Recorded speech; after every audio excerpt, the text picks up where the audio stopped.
Vamos falar sobre o sabor doce? O sabor doce é o mais gostoso de todos, não é? Não tem quem não gosta do sabor doce, né? Raramente você encontra uma pessoa que não gosta. E aqui eu não tô falando exatamente do açúcar, tá, pessoal? Eu tô falando de tudo que tem sabor doce. Por exemplo, você sabia que a canela tem sabor doce? Tem.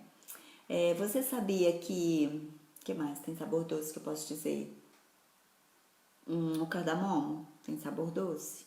Então, coisas assim, sabe? Que a gente. O, o sabor da carne. Você sabia que o sabor da carne é doce?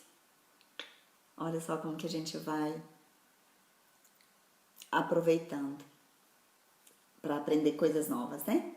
Então, o que que o sabor doce traz pra gente em termos de sentimento? Ele traz uma sensação de aconchego, calma, envolvimento, prazer, relaxamento. Então, sabe aquela hora que você come docinho e fala, ai, que delícia, parece que eu até acalmei. Mas o que que o sabor doce traz de efeito para o nosso organismo? Ele aumenta o CAFA e ele pode dar náusea, que é o lado agravado do CAFA. Como o sabor doce é composto por terra e água, que são os mesmos elementos que compõem o dosha kapha, nós vamos ter que os alimentos doces aumentam kapha e aumentando kapha agravam a situação do kapha, tá bem? Alimentos de natureza satávica são mais doces. Ai, que palavra é essa? Satávico. Satávico quer dizer de uma natureza mais elevada. Por exemplo, as frutas. As frutas são todas muito altas. Elas, em geral, a maioria, né, gente? Não são todas, mas a maioria nasce de árvores e não de arbustos ou de plantas rasteiras. Então, existe uma tendência de alimentos satávicos, eles são mais aéreos, eles são mais vata, eles têm mais ar e espaço e eles são de natureza doce. Então, a maioria dos alimentos doces que são naturais, eles têm essa origem também mais leve, mais satávica. Vamos falar sobre sabor salgado? Quais serão os alimentos que compõem o salgado? Água e fogo. Olha, água e fogo. O sal, em pequena quantidade, ele é um realçador dos elementos, do sabor dos elementos, quer dizer. Um realçador do sabor dos elementos, quer dizer, se eu colocar sal demais, pessoal, isso não vai realçar o sabor do alimento de jeito nenhum. Isso vai aumentar o fogo e aumentar a água. É isso que ele vai fazer, né? Então, o que que acontece?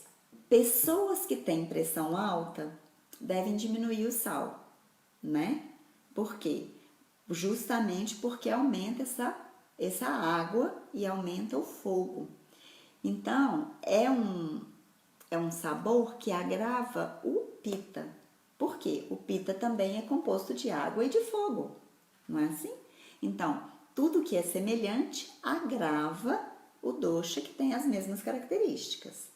Então, ele também, por ele conter água, vai agravar o kapha. O que vai acontecer com o kapha quando você usa muito sal? Ele vai reter líquido. Ele vai fazer retenção de líquido, porque ele já tem muita água na constituição dele, e aí você acrescenta algum alimento com mais água, vai piorar ainda mais essa questão da água no corpo do kapha. Sabor picante. O que o sabor picante tem de elementos? Quais elementos que compõem o picante? Fogo e ar. Claro, tinha que ter fogo, né, gente? Do mesmo jeito que o salgado tem fogo e água, e isso agrava quem tem água e quem tem fogo, o picante tem fogo e ar, que agrava quem tem fogo, que é o pita, e agrava quem tem ar, que é o vata. Então, ele é usado muito como broncodilatador e como expectorante, o picante. E quando você está num lugar muito úmido, que tem muita umidade, como ele é secante, o picante é muito interessante ser usado. Como ele tem essa natureza de secar, ele já não é muito bom para o tempo seco, esse momento que nós estamos agora. Ele pode dar um calor, né, em relação ao frio, mas ele pode aumentar a secura, tá bem?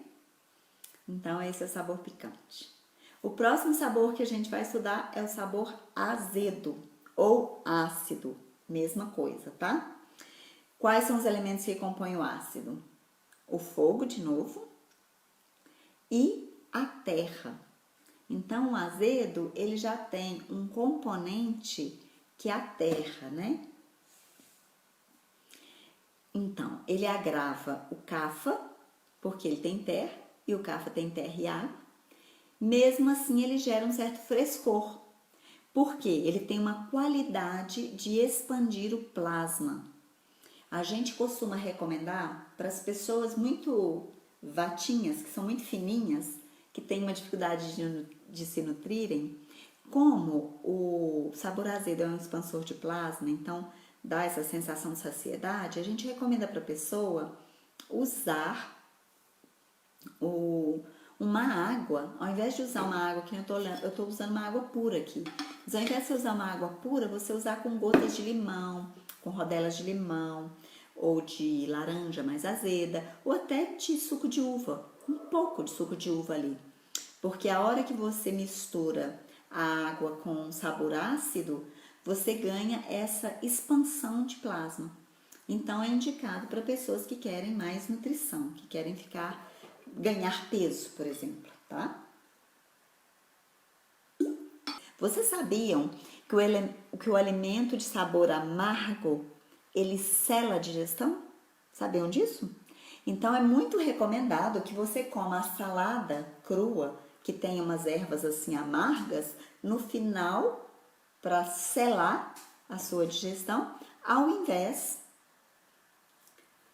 de comer as ervas antes, no início da refeição. E outra, comer o doce no final também vai abrir ainda mais a possibilidade de você querer comer mais. Então, o doce, a sobremesa, que nós aqui no nosso mundo ocidental usamos a sobremesa no final, em Ayurveda a gente recomenda usar o doce antes, porque ele dá uma tendência de abrir o apetite, tá bom? O sabor amargo, ele é composto de ar e espaço. Então, ele é muito vata, né? Então, o amargo é péssimo para a vata, mas é maravilhoso para a pita. O que o amargo faz? Ele contrai os tecidos.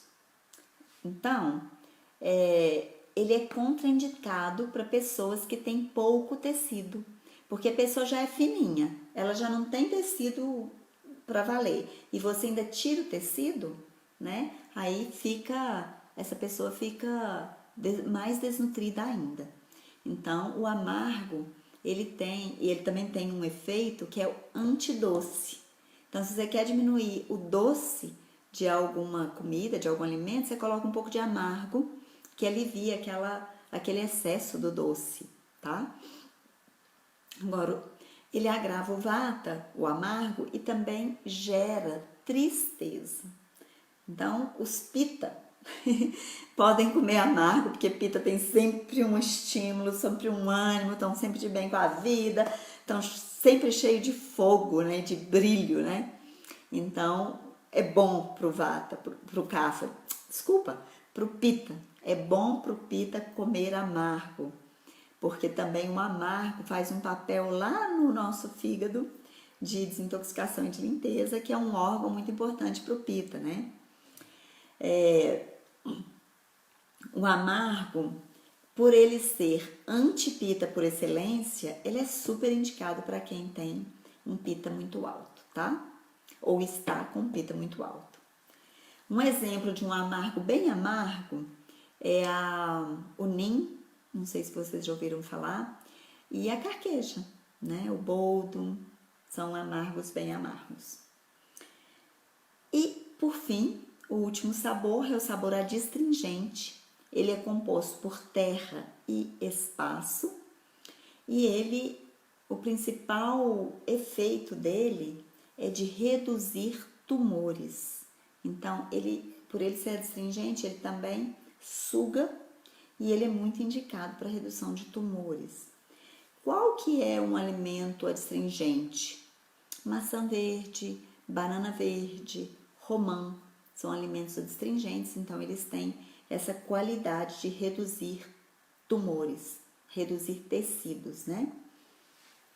Se você usar um adstringente demais, você corre o risco até de bloquear os canais por onde passam os nutrientes, o fluxo energético, né? E aí você vai precisar de abrir. A Adriana tá falando que adora mostarda, jiló, mas carqueja não, né? Uhum. Então, qualquer amargo, gente, para quem é pita, é bem-vindo. Procure sempre observar se no seu prato tem um amargo. Se não tiver, coloque. Isso é muito importante. É importante a gente ter de todos os sabores do nosso prato na nossa refeição da hora do almoço. Então, essa combinação, ela vai trazer cada vez mais equilíbrio pra gente, tá?